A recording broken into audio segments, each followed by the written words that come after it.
больше недели остается до старта «Шелкового пути». 7 июля пилоты начнут свое путешествие за наградами.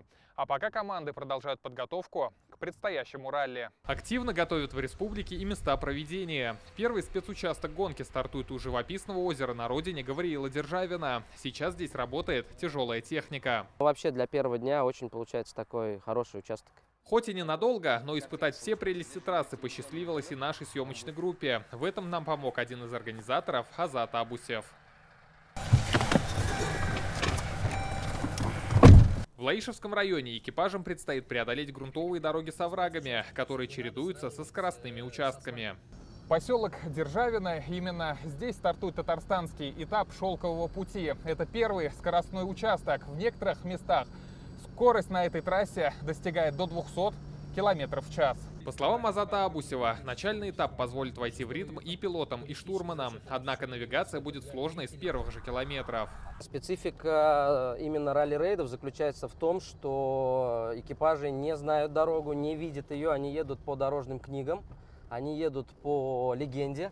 Соответственно, вот встав сегодня сюда на старт спецучастка, они впервые его увидят. Им нельзя пользоваться навигаторами, соответственно, они едут по дорожной книге, у них есть отсечка километража, по которому они преодолевают участки и берут те или иные точки. Может осложнить гонку и погодозависимое грунтовое покрытие. При дожде пилотам придется проявить все свое мастерство. Но даже если немножко прольет дождь, мы говорим о том, что участок становится уже скользким.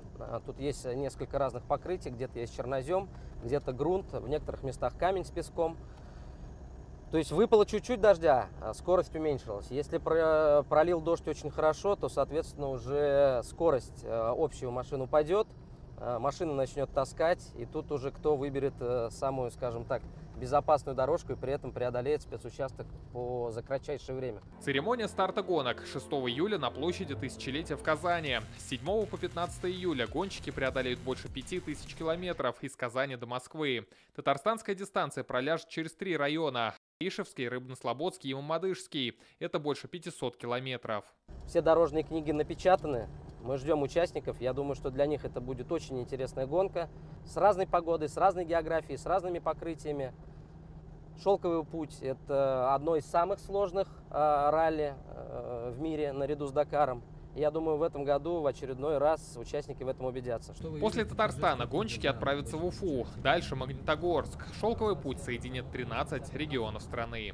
Рамиль Галиуллин, Рамзиль Гарипов, ТНВ, Лаишевский район.